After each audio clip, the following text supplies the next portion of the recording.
Hello hello, j'espère que vous allez bien. On se retrouve aujourd'hui pour la vidéo que j'attendais tellement de faire. Vraiment, c'est quelque chose que je repousse depuis assez longtemps. Mais ça y est, je me suis décidée juste avant le printemps-été, histoire de pouvoir en profiter. Alors là, vous êtes en train de vous dire, mais de quoi elle nous parle encore?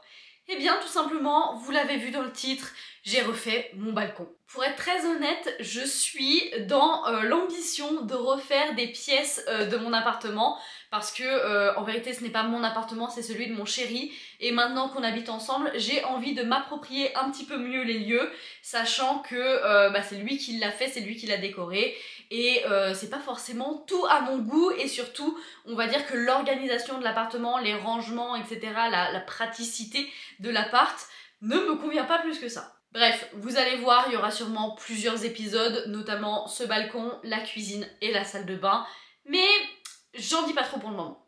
Du coup, dans cette vidéo, je vais vous résumer un petit peu tout ce que j'ai fait pour refaire le balcon, toutes les étapes de la recherche à la conception, à l'installation et tout, et maintenant à quoi il ressemble, parce que je suis tellement satisfaite de ce qu'on a fait, vraiment c'est un truc de malade mental. La transformation est folle. Déjà, je vous mets quelques images de ce à quoi ressemblait le balcon avant. Franchement, on l'avait jamais aménagé, c'était plutôt une sorte de stockage pour mes trucs de plantes, et il y avait vraiment une vieille chaise de bureau posée sur le balcon comme ça, histoire de regarder un petit peu la vue et de pouvoir se poser, mais sinon c'était un balcon qui n'était absolument pas exploité. La première étape, évidemment, c'était de faire un tableau Pinterest, de chercher des inspi à droite à gauche, et surtout de voir l'ambiance que je voulais sur ce balcon.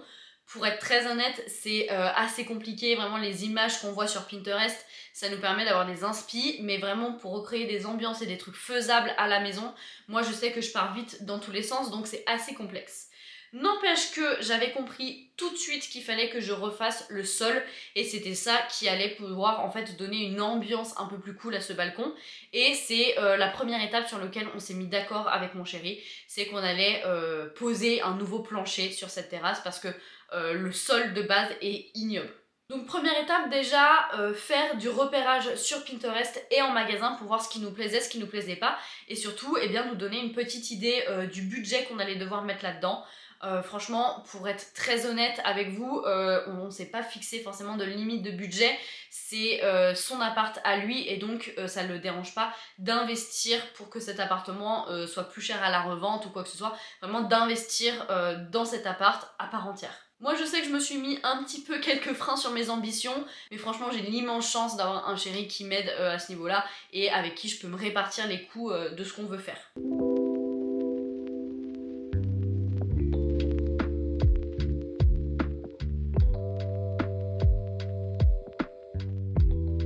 Une fois qu'on a vu ce qui nous plaisait, ce qui nous plaisait pas, on a réussi à choisir un sol, à tout acheter. Et là, encore une fois, merci Jérém d'avoir posé le sol de ce balcon, parce que vraiment c'est un boulot de ouf.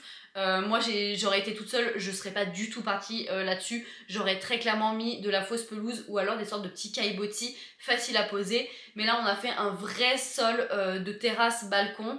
C'est assez compliqué et franchement c'est pas nécessaire, ça rajoute un truc hyper quali, et franchement je ne regrette absolument pas cette décision, mais il faut être quand même assez calé dans le bricolage, sinon c'est vite un enfer.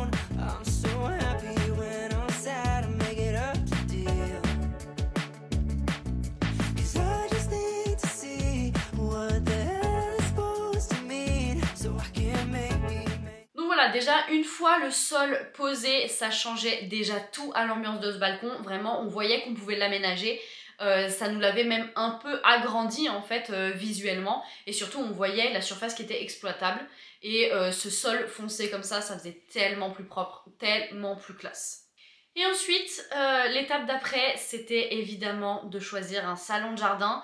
Et nous, on avait quand même une contrainte de place, on pouvait pas prendre un truc énorme non plus. Et on voulait pas forcément investir dans un truc qui allait s'abîmer facilement, genre avec des coussins et tout. Parce que même si on a une avancée, notre balcon est à l'abri, quand il pleut, on a quand même le balcon qui est trempé. Donc on voulait un truc très très facile d'entretien et qu'on puisse aussi laisser dehors l'hiver. Ça a été très long et très laborieux, franchement on a fait tous les magasins possibles et inimaginables et on a finalement trouvé notre salon de jardin un peu par hasard dans le dernier magasin qu'on faisait, qui était un magasin pour choisir les plantes que j'allais mettre, et au final on est tombé d'accord sur un des salons de jardin et donc c'est celui qu'on a mis. Franchement, à monter, c'était assez facile et comme vous pouvez le voir, le chat a directement adopté ce salon de jardin. En plus, les dimensions étaient parfaites pour là où on voulait le mettre. Franchement, je suis hyper satisfaite de ce qu'on a fait. Tout le monde a adopté ce salon de jardin. Franchement, on a invité des potes et tout. C'est trop bien, c'est trop pratique. Ça change tout. Et ensuite, ma partie préférée qui est l'aménagement et les plantes. Donc pareil, ça, on a fait une énorme razzia en jardinerie pour choisir des plantes ornementales, donc des fleurs, des petits arbustes, etc. Mais aussi, j'avais pour ambition de faire un petit potager. Vraiment, c'est mon rêve ultime. Vous savez à quel point j'adore les plantes et cultiver des trucs en termes généraux. Et donc, j'avais la place maintenant de me faire une vraie petite jardinière pour faire pousser des plantes aromatiques, etc. Donc trop bien. J'ai pris de la menthe, de la sauge, du thym, du romarin, des fraises et un pied de framboisier. Franchement mon rêve ultime. Et donc on a ramené tout ça, on a pris des pots et des choses ornementales dans les tons vert et bleu parce que c'est ce qu'on voulait avoir sur le balcon. Tout est gris en fait de base et donc on avait choisi la couleur verte, vert-bleu pour apporter un petit peu de couleur à tout ça et égayer l'ensemble. Et franchement, regardez le résultat quand on a commencé à poser les plantes et tout, c'était incroyable. Je trouve ça absolument magnifique. Mais à ce stade, il me manquait encore le petit potager parce que on voulait l'acheter dans un autre magasin et on n'était pas sûr de pouvoir le prendre le soir même et tout. Ensuite, on a pu avoir ce petit potager, mais malheureusement, comparé à ce qu'il y avait sur internet, la couleur était horrible. Franchement, on n'a pas du tout aimé et on avait peur que ça gâche tout le balcon. Donc ni une ni deux, je suis allée chercher une bombe de peinture acrylique, franchement tout simple. Et j'ai peinturluré tout ça, histoire de lui donner un petit peu plus de classe. Franchement, j'ai juste pris un marron un peu plus foncé que la couleur de base, histoire de donner un petit peu de peps. Et effectivement, c'est bien plus beau. Et ben ensuite, il me manquait plus que l'étape la plus incroyable, la plus agréable pour moi, c'est-à-dire faire ce petit jardin.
Bref, voilà, ceci étant fait, le jardin était officiellement terminé. Alors, je vais vous montrer les images comme ça, mais j'aimerais bien rajouter quelques petites choses pour l'été, notamment une guirlande lumineuse qui fasse tout le tour, ou alors des petites boules lumineuses pour ajouter un peu de lumière le soir, parce que je trouve que ça donne une ambiance vraiment incroyable.